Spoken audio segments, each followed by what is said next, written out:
ICAI की northern India regional council को 2 दिवसीय ब्रांच ओरिएंटेशन 2022 कार्यशाला की गई। कार्यशाला में 150 के करीब अकाउंटेंट प्रतिभागियों ने भाग लिया। नए विषयों एवं नए खोज के ऊपर चर्चा में आईसीएआई के उपाध्यक्ष अनिकेत सुनील तलाटी ने खास बातचीत की। आज हम जिला सोलन के परवाणु क्षेत्र में हैं, जहां पर आईसीएआई की एक बहुत बड़ी मीटिंग ऑर्गेनाइज की जा रही है। इंडक्शन प्रोग्राम जो है वो शुरू किया जा रहा है और आज हमारे साथ मौजूद हैं अनिकेत तलाटी। अगर हम आपसे थोड़ा सा एक ब्रीफ चाहेंगे कि किस तरह से जो आईसीएआई जो है 1950 की इस्टेब्लिशमेंट है और 1950 के बाद 73 सालों के बाद भी आज तक हमारे पास सिर्फ 3-3.5 लाख सीए जो है ऑल ओवर इंडिया में हैं। क्या आपको लगता है कि इतने बड़े पूरे एज होल इंडिया को चलाने के लिए 3.5 लाख सीए काफ़ी हैं, या उसमें कुछ शॉर्टकमिंग्स हैं जिसको आप अपग्रेड करना चाहते हैं? देखिए, ये जो हमारे चार्टर्ड अकाउंटेंट है, आपने सही कहा, 1949 में हमारे इंस्टीट्यूट की स्थापना की गई थी और हर साल अगर आप देखेंगे जो संख्या है चार्टर्ड अकाउंटेंट्स की, यानी कि जो छात्र क्लियर करके सीए बन रहे हैं, वो साल दर साल बढ़ती जा रही है। हम एक समय था जब साल में 5-7 हज़ार चार्टर्ड अकाउंटेंट बनाते थे। आज पिछले अटेम्प्ट में सिर्फ 6 महीने में 12,000 चार्टर्ड अकाउंटेंट हुए हैं। अगर इसी रेशियो को हम मेंटेन करते हैं तो साल में 15 से 20 हज़ार नए चार्टर्ड अकाउंटेंट्स किए जाएंगे। तो जो ग्रोथ चार्टर्ड अकाउंटेंट्स की है वो भारत की ग्रोथ से लगी हुई है। जिस तरह भारत की इकोनॉमी ग्रो कर रही है उसी तरह हमारे छात्र भी इस कोर्स को कर रहे हैं। हमारा फाउंडेशन का रजिस्ट्रेशन हम देख रहे हैं कि हर साल 10% से बढ़ रहा है। तो जिस तरह देश का ग्रोथ भी 6-7-8% हो रहा है, हमारे प्रोफेशन में भी ये ग्रोथ हमें कंसिस्टेंटली दिख रहा है। तो जब भारत $5 ट्रिलियन इकोनॉमी की तरफ जा रहा है, मुझे पूरा विश्वास है कि इसी रेशियो से जो ग्रोथ देश का बढ़ता रहा तो sufficient number of chartered accountants आज भी हैं और आगे जाके भी जितनी समाज को जरूरत है उतने chartered accountants institute of chartered accountants of India देश को दे पाएगा। अच्छा अनिकेत जी, मैं एक और बात जानना चाहूँगा कि अभी तक इतने समय में कभी आप लोगों को, मतलब अगर हम आईसीएआई की बात करें, कभी आम जनता तक पहुँचने की सोची नहीं? क्या कारण है कि अब आप लोग जो है वो आम पब्लिक के बीच में जा रहे हैं? ये आपका बहुत अच्छा सवाल है। आप अगर देखेंगे, आप किसी भी चार्टर्ड अकाउंटेंट से पूछेंगे, वो यही कहेगा कि हमें सिखाया जाता है कि आप बात अपने रिपोर्ट के माध्यम से करेंगे। चार्टर्ड अकाउंटेंट और auditor speaks only through his report. जैसे क्रिकेट में कहा जाता है कि बैट्समैन अपने बल्ले से बात करता है, चार्टर्ड अकाउंटेंट हमेशा अपने रिपोर्ट के माध्यम से बात करते थे, अपनी बात आगे रखते थे। आज समय बदल गया है और बदलते समय के साथ इंस्टीट्यूट भी समझती है कि समाज में, सोसाइटी के हर एक तबके तक अगर हमें पहुंचना है तो हम सिर्फ रिपोर्ट के माध्यम से या हमारे प्रोफेशन के माध्यम से बात नहीं कर सकते। हमें इसे अलग अलग माध्यमों से, आपके सहकार से, सोशल मीडिया से आगे हमारी बात पहुंचानी है। इस संदर्भ में एक बड़ी बात आपसे कहूँगा कि भारत पहली बार 100 वर्षों के बाद, क्योंकि 118 साल से वर्ल्ड कांग्रेस ऑफ अकाउंटेंट पूरे विश्व में होता है, हर 4 साल इसे आयोजित किया जाता है और पहली बार 118 साल में हिंदुस्तान में ये इस नवंबर 2022 को हिंदुस्तान और आईसीएआई इसे होस्ट करेगा। और ये एक और माध्यम है जिससे हम चार्टर्ड अकाउंटेंट, आईसीएआई और हमारे कोर्स के बारे में, हमारे प्रोफेशनल्स के बारे में, ना कि सिर्फ हिंदुस्तान में, ना कि सिर्फ हमारे रीजन में, बल्कि पूरे विश्व में चार्टर्ड अकाउंटेंट्स क्या काम करते हैं इसके बारे में बताएंगे। समय से अभी जब से मोदी सरकार बनी थी और कई अमेंडमेंट्स हुई, उसमें से एक बहुत बड़ी अमेंडमेंट थी जीएसटी को लाना। अगर हम जीएसटी को लाने की बात करते हैं, उसमें काफ़ी शॉर्टकमिंग्स हमने देखने को मिली हैं। आपको लगता है कि क्या वो अमेंडमेंट्स उसमें जरूरी हैं कि या फिर वो सफिशिएंट है? क्या लगता है आपको? जीएसटी जो आपने बहुत सही बताया, एक रिवॉल्यूशनरी चेंज था। 2017 1 जुलाई को इसे लागू किया गया।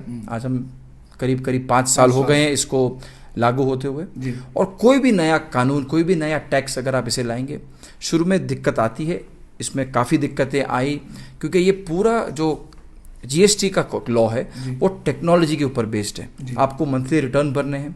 आज तो आपको, अगर आपका 20 करोड़ से ज़्यादा टर्नओवर है तो आपका इनवॉइसिंग भी ई इनवॉइस पे है। पूरा ट्रांसपोर्टेशन ई वे बिल के माध्यम से होता है। तो कानून से ज़्यादा इसका जो इम्प्लीमेंटेशन जिस टेक्नोलॉजी प्लेटफॉर्म पे हुआ, इसमें काफ़ी दिक्कतें और चैलेंजेस आई।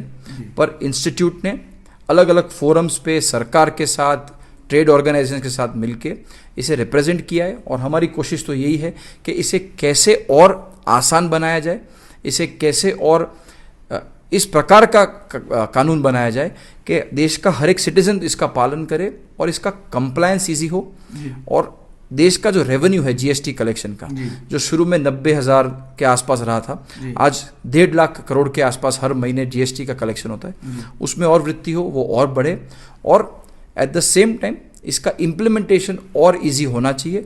इसके लिए हम सरकार के साथ काम कर रहे हैं, जीएसटी ऑफिसर्स के साथ काम कर रहे हैं, जीएसटी ऑफिसर्स को ट्रेनिंग अलग अलग दे पाए, उसके लिए इंस्टीट्यूट काम कर रही है। तो किस तरह की अमेंडमेंट्स जो हैं आपको लगता है कि अभी होनी चाहिए, जिससे कुछ चेंजेस जो हैं आम जनता को भी रिलीफ चाहिए? सिर्फ टैक्स को लेना ही एक वो नहीं है, ठीक है, नो डाउट इंडिया के तौर पे, इकोनॉमी के तौर पे अगर देखा जाए तो टैक्स लेना जरूरी है, बट कहीं ना कहीं जो आम जनता है जिनको ट्रेनिंग नहीं मिली, क्योंकि सभी अभी ई के लिए उतना कंफर्टेबल नहीं है जितना कंफर्टेबल होना चाहिए। नहीं, मैं उम्मीद करूंगा कि स्टेबिलिटी आए और आम जनता को इसमें क्लैरिटी रहे। शुरू में तो आपने देखा कि हर हफ्ते नया नोटिफिकेशन, नया अमेंडमेंट आता था, रेट चेंजेस हुआ करते थे।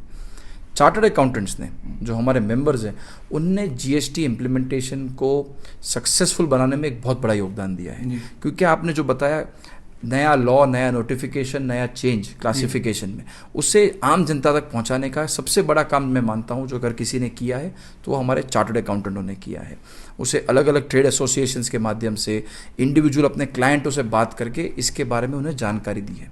अगर आप मुझसे पूछते हैं कि क्या इसमें और सरलीकरण होना चाहिए, क्या ये जीएसटी पोर्टल, जीएसटीएन जो है, उसमें और सुविधाएं होनी चाहिए, एडिट करने की और सुविधाएं होनी चाहिए, बिल्कुल मैं ऐसा मानता हूं कि ये नया कायदा है और किसी भी नए कायदे में स्कोप फॉर इम्प्रूवमेंट हमेशा रहता है। हम यही प्रयास कर रहे हैं कि हम सरकार के माध्यम से, जीएसटी ऑफिसरों के माध्यम से, देश के सभी जो टैक्स पेयर्स हैं उनके माध्यम से इसे और कैसे सरल बनाया जा सके, और एट द सेम टाइम ऐसा बनाया जा सके कि ये सिर्फ टेक्नोलॉजी बेस्ड ना रह के जो ह्यूमन टच है इसमें, उसे कैसे और ऐड किया जा सके और ह्यूमन टच के साथ इम्प्लीमेंट किया। अच्छा अनिकेत जी, अगर आपने देखा होगा कि युवा पीढ़ी जितनी भी है वो क्रिप्टो करेंसी की तरफ बड़ा रुझान है आम जनता का, और ये हमने अचानक कोई 1-1.5 साल के बीच में ये रुझान देखा है, और बहुत बड़ा सेगमेंट, मुझे लगता है कि कई 50 रुपए से लेके 5 लाख या 5 करोड़ रुपए तक की भी इन्वेस्टमेंट लोग कर रहे हैं, जो भारत के तौर पर है।